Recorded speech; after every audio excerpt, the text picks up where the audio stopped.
Mm. Hey everybody, give me one moment while I send an invite.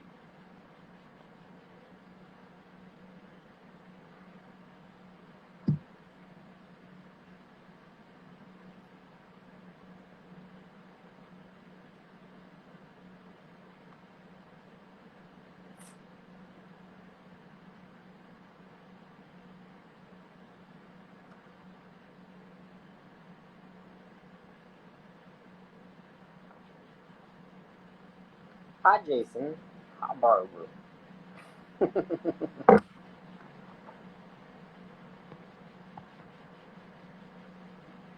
Okay, invite sent, I guess.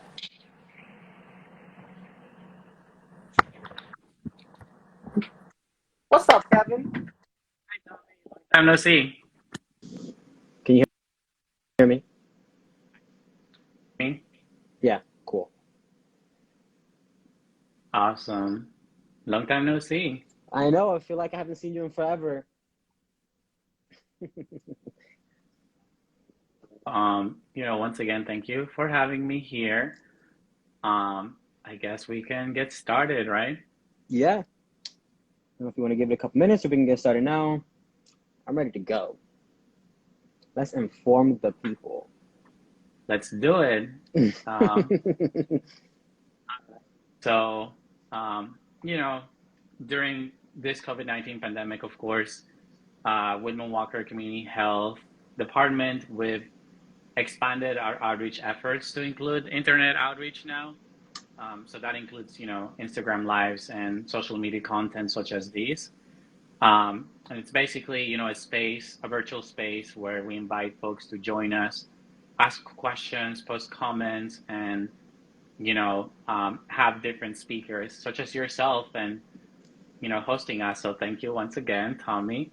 And, last week, or I believe the week before, or really just recently, we've been Yeah. doing IG live content regarding monkeypox.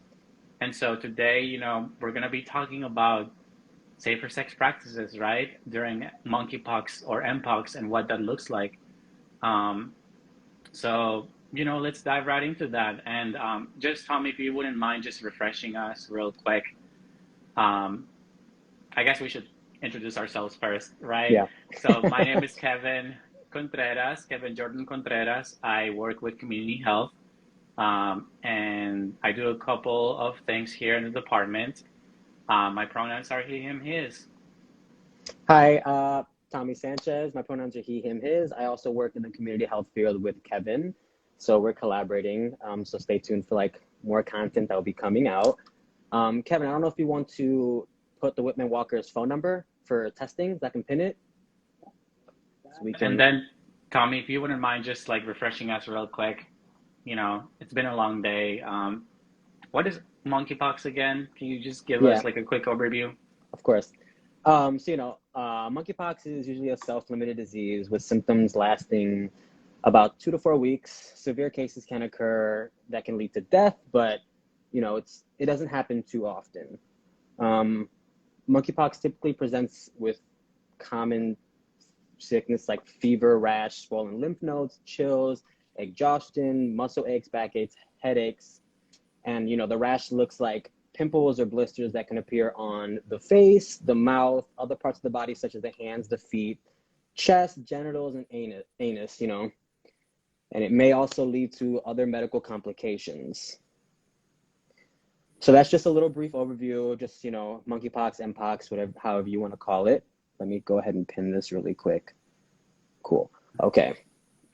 And just So, like Kevin said, today we're going to be talking about safer sex options or suggestions one can take in order to help protect themselves when it comes to monkeypox. And, keep in mind, everything that we talk about are ways one can be safe, but it's up to the individual on which practices they can engage in. So everyone's different. Everyone has different sexual practices. Again, these are just going to be suggestions. These are just prevention tools that one can take, and it's a harm and risk reduction approach to sex regarding monkeypox. for sharing that, Tommy. So let's just quickly talk about some of them. Obviously, the first one we can think of right now, and we can talk about, and we've been talking about it, and trying to get people to do is vaccination, right? So we know that vaccination is a key important tool in the prevention of monkeypox. Um, but right now there is a limit to the amount of vaccinations that are available. But if you are able to register, you should register. Washington, D.C. has also expanded the eligibility criteria, which we'll be talking about later on. So, we recommend that you follow their social media website. And obviously, if you work or reside in DC, that you check out the Monkeypox, Mpox website on DC Health's website, and that you register for that. Um, and another thing that I guess is often overlooked, especially when it comes to now just sexual health and prevention in general, it's remembering to talk to your sexual partners about monkeypox, right? Like just like normalizing conversations about this, Yeah. just like you would about, I don't know, like STIs and HIV status and getting tested. Um, it's just important to become aware of any changes in your body, and as well as your partner's body, right? That if there's like any lesions, um, anything that might look unusual, you might want to talk about that or share if you're experiencing something like that.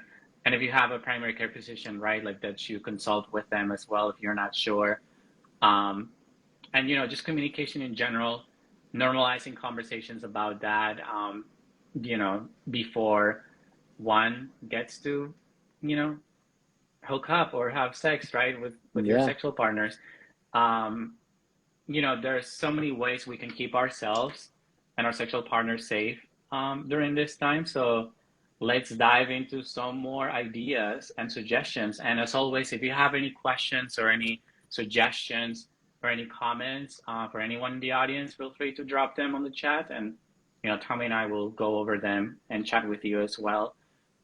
So Tommy, yeah, let's dig into it. Let's dive into it. Yeah. Let's do it. I mean, y'all, we know we heard the phrase hot girl summer. We all want to be in the streets. We all want to be out there, but let's be smart about it, Let's be safe and smart about it, not just for other people, but for ourselves as well.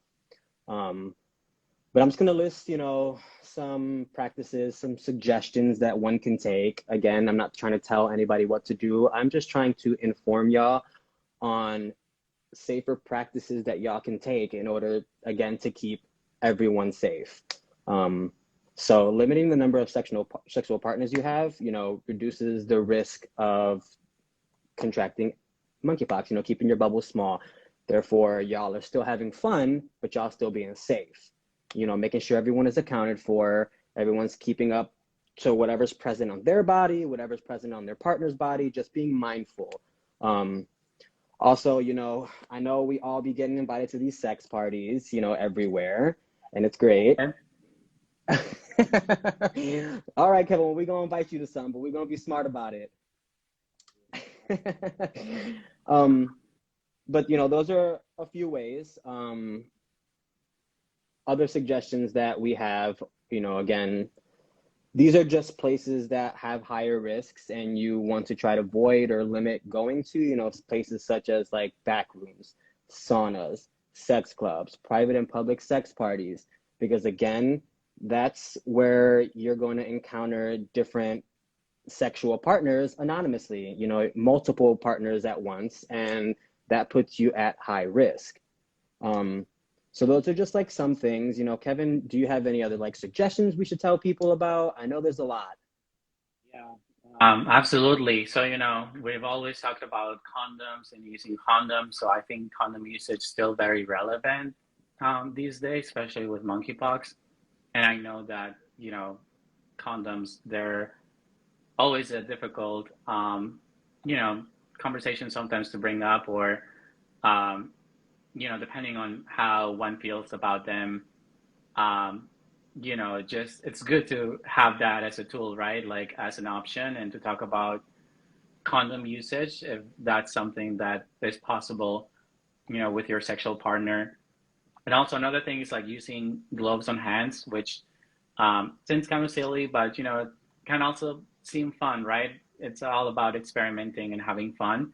And there's also finger gloves as well, which are tiny and cute, right? So something to consider as well. And then, of course, another one is obviously avoiding kissing or exchanging spit, since we know that monkeypox or mpox can be spread through respiratory secretions as well, right? So anything face to face, close contact, that can also be a risk for, make you at high risk for acquiring mpox or monkeypox. Another thing that we suggest would be like mutual masturbation or masturbating at a distance, right?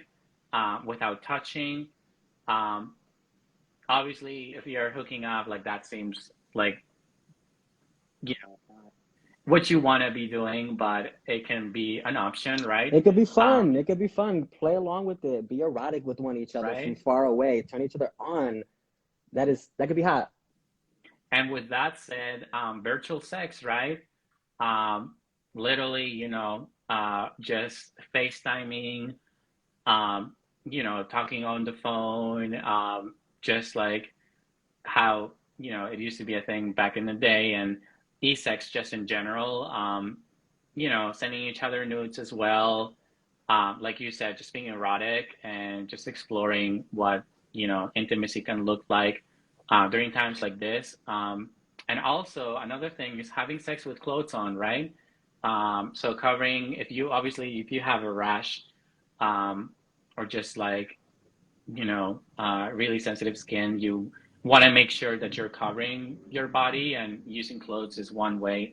And now it's a great time to like bring in the costumes, right? And just make it interesting and have fun. And, cosplaying is a thing.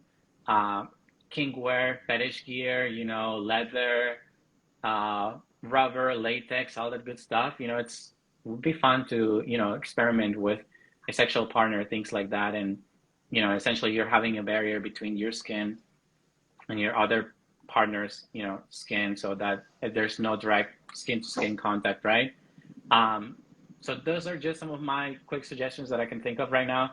Tommy, do you have like any other suggestions or any other practices that you can recommend, you Yeah, know? I do see a comment though of an individual, C Maji7, saying basically we should be celibate. We're not trying to tell y'all to be celibate. These are just suggestions, to be mindful, to be aware, change things up. You really want to just continue keeping yourself safe. Again, these are suggestions. We're not telling y'all what to do, but and everyone's practices for safer sex is different. These are just suggestions. Be mindful again. Just be aware. Talk to your partners. Keep up to date with your testing and your body to see if anything new pops up, and go from there. Yeah. Um, Some of these practices may not be realistic for some folks, depending on what your sexual activity looks like or what you're into. But I like to think of this as having options, and literally just like, different things that you can do to keep yourself safe. And we Spice it also want up. to share some, yeah, exactly. And also spice it up, right? Like just get creative with it. I think it's a time for exploration and just, keeping one safe and keeping your partner safe. And we have another comment that says that it's a made up disease. Well, unfortunately, it's not. We are seeing cases in our clinic. Um, we are Whitman-Walker. We've been doing screening and testing for monkeypox, and also treatment and vaccination. So, as much as I wish that it was a made up disease and this wasn't happening, unfortunately, it's a virus that's affecting our community. And it's really important that we talk about this information, and that, we provide options, but And also that we education. have this, exactly. And also that we have these conversations just in general, right, Tommy? Like, I think when we were brainstorming about this conversation, we were coming up with ideas and talking to one another and thinking about the different things that one can do, right? And, it's not a made up disease. But if you ever have any doubts or any questions, You can call us, you can contact us to speak with one of us if you need any information or just have any questions or doubts.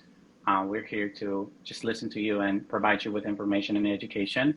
Yeah. Um, and then I'm just going to read another comment that says, if everyone's just celibate for a month, it could be it could be a big slow on the spread, jerk off for a month on Chatterbait. This is the problem in the community, people saying dumb crap like that. Um, yeah, I well, mean, Chatterbait is one. Chatterbait is e-sex. I mean, that's right? one way.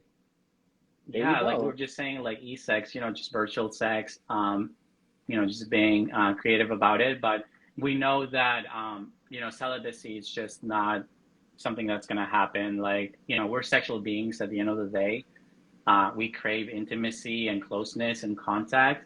Um, and, you know, it just, unfortunately, like this happens to spread through close skin to skin contact. So we are seeing that we're treating it like a sexually transmitted disease, but we know that it's not. But this is why it's important to talk about this from a lens of harm and risk reduction, right? Because I think that if folks are still going to be sexually active, we need to know how we can go about reducing our risk, right? Like trying to minimize that risk that we could have, and just explore options and throw out some ideas. And like you said, just literally just get creative. Um, so yeah, thank you for sharing that. And Tommy, do you have like any other suggestions or ideas for as far like any other practices that you can think of? Yeah, I mean, just like during COVID, remember to wash your hands, frequently. Wash your fetish gears whenever you use them for play, your sex toys. Also your fabrics, including like bedding, towels, clothes after you have sex, like make sure you are washing your sheets after each sexual partner, because that's one of the safest ways to protect yourself. Also, you should wash your beddings frequently too. But yeah, Thank you for those are little extra ways you can keep yourself safe. Um, Again, these are suggestions. We're not telling y'all what to do. We understand that everyone experiences sex differently and they have different protocols when it comes to safer sex for them. This is, again, just suggestions for y'all to be mindful of. And I do see another question here. It says, what is the protocol for um, treatment for Mpox at Whitman-Walker Health? So right now, if someone has an active lesion or a rash, um, you can come to Whitman-Walker. If you're a patient, we have providers who are doing swabs and cultures to test and also provide treatment. We have treatment available at Whitman-Walker, so any patient of ours can contact us, call us, and get in touch with a provider to have that set up. And if you're not, a medical patient with us, but maybe you don't have anywhere to go or you don't have insurance, you can also contact us through our sexual health clinic. I'll include the phone number. Um, that should be 202-745 6175, and that's our sexual health clinic. And you can, essentially come through a sexual health clinic to get treatment if you need treatment, get tested for monkeypox as well. Um, and, we are doing this at this time. So the most important thing is to call, of course. If you're having, you know, trouble connecting with us, you can always email us at appointments@whitman-walker.org. Um, and I would suggest that you do as well, just so that, just in case that you're having issues connecting with us. And there's other questions or comments in here if you want to read some of them, Tommy. You can go ahead, Kevin. That's fine. Okay, awesome. So we have someone saying that this conversation is great forum for fact-based discussion about safer sex practices. Thank you. Yeah, absolutely. Thank you, Chris. Thank you for that. We want to, like Tommy said, just throw out suggestions and ideas, but also provide you with some quick facts as well and information about what's happening uh, during times of Mpox, right? And then another question that says, does a person have to show physical symptoms to be contagious? So that's a really good question. We know that monkeypox or mpox is highly contagious, especially when you have an acting lesion and a rash. So that's usually when people will be highly contagious. We know that some of the early symptoms as well can show up similar to like a cold or flu, like having like a fever, very reminiscent of COVID. So, if you're feeling sick under the weather, we recommend that you stay at home and that you quarantine. If you have access to testing for COVID, that you do so as well. And then if you start noticing any bumps in your skin, that you get in touch with your provider and you try to get tested for it. And ideally, you want to isolate, right, for a couple of weeks so that you stay protected and so that your community stays protected. Um, and Yeah, and so, that brings us mhm. to our next topic, no? What to do if you have a new and unexplained rash or other symptoms. So if you are experiencing an unexplained rash or the symptoms, that I spoke about earlier, avoid sex or being intimate. This is just like if you had any other STI. You want to make sure that you're keeping yourself and everyone else safe. So get checked out by a healthcare professional. Kevin also suggested, going to a public health center if you don't have a provider insurance. Whitman-Walker is one of those public health centers that people can utilize in order to get themselves tested and checked out. Also, be mindful when you do see your healthcare provider to wear a mask, just like in COVID. You want to make sure you're wearing a mask for their safety and yours. Also, avoid gatherings, especially ones that involve close personal skin to skin contact, like those sex parties we was talking about that we get invited to. you know, Okay. you just want to make sure that you're avoiding all contact until you get checked out by a healthcare professional. Again, just like any other STI, we're not saying that this is an STI, but it is similar to how an STI is transmitted. So we understand that that's the way that it's transmitted. So, get yourself checked out if you're experiencing any new symptoms, any unexplained symptoms or rashes. Always good to, check your body, touch yourself.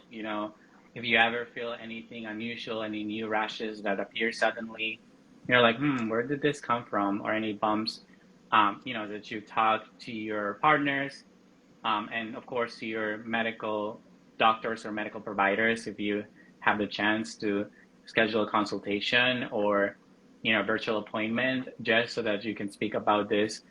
Basically if you have any new skin complaints or any new skin rashes or lesions, and likewise, like we said, like normalizing talking to your partners about that and any changes that you may be experiencing or seeing, just literally normalizing safe sex talk, right? I Yeah, it think should be a normal that's conversation.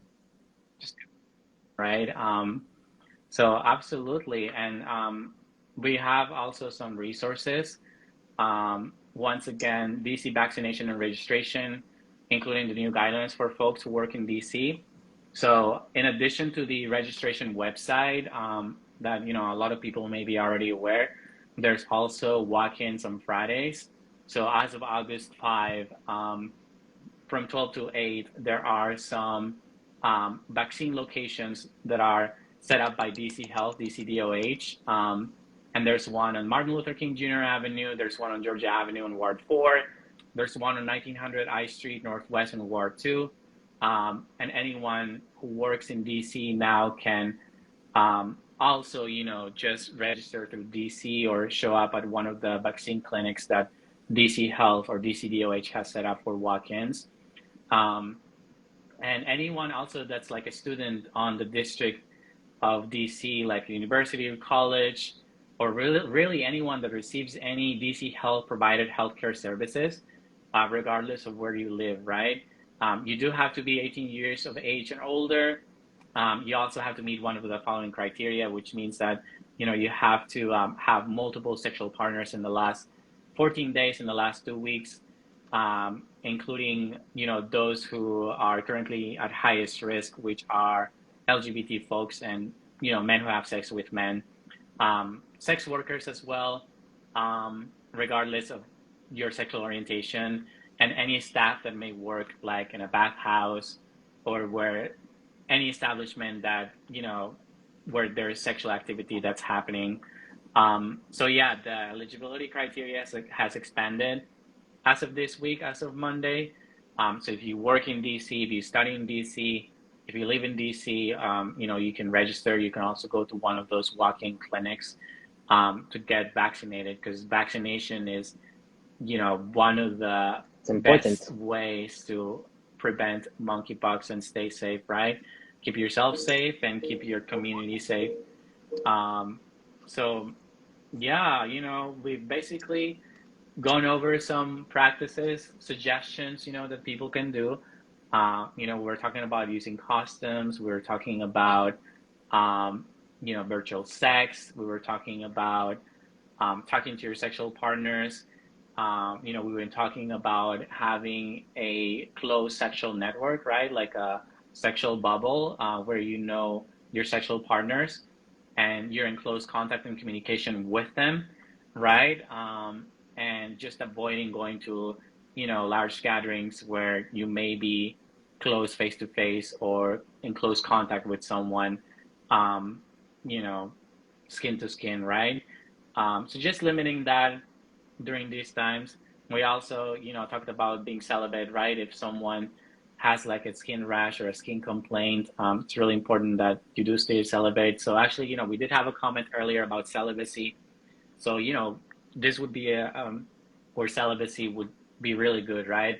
And something that should be a standard practice if you do have a skin rash or skin complaint, and getting in touch with your provider as soon as possible, or with a clinic like ours, so that you can get checked out and you can stay safe and hopefully not have to endure something as painful as monkeypox. Um, is there anything else, Tommy, that you want to add? Um, any other ideas or suggestions, or do we have any comments or questions in the chat? Feel free to drop them. Yeah. I mean, just continue practicing safe sex. Continue using these suggestions that we talked about. Normalize having a conversation with your partners and your health status, just to keep everyone safe. That's pretty much, just be mindful. Yeah. Normalize safe sex talk, and like we say, safer sex is great sex, right? Yeah. It's just like having that peace of mind, staying healthy, staying safe, getting tested for HIV and STIs as well. We are doing HIV and STI testing at this time at Whitman-Walker, Monday to Friday from 9 to 4 at 1525 14th Street Northwest, close to Logan Circle, and also at Max Robinson Center, close to Anacostia on MLK Avenue. So you can call us 202-797-4439 to schedule an appointment. If you're having issues connecting through our phone line, you can also email us at appointments@whitman-walker.org if you want to schedule an appointment for HIV and STI testing. And But it's yeah, free. we're open. Exactly. Yeah, It's it's at free. no Why cost. not? And hey, listen, like you're doing the whole thing, right? Like HIV, chlamydia, gonorrhea, syphilis at no cost. So, it's really good if you, sorry, I think I was breaking up, but it's really good if you, don't have access to a medical provider, or you don't feel comfortable where you're going, or if you're uninsured or underinsured. We're here to help folks out, and yeah, just normalize safe sex talk. Yeah. Thank you for joining us, guys and gals, and everyone else. Much. And Tommy, thank you for having me again. And hopefully, we get to chat more about other topics. And, as always, feel free to follow us on social media. We have a lot of resources at Whitman-Walker here on Instagram. We do a series of Instagram lives every day, basically. We talk about anything as far as COVID, right now, monkeypox, HIV, STI testing, access to sexual health services, and other very interesting topics. So, feel free to check us out. And yeah, thank you, Tommy. And Thank I you will stay tuned for and everybody. stay safe. Stay safe. Happy Wednesday. I'm sorry, happy Thursday. Bye bye.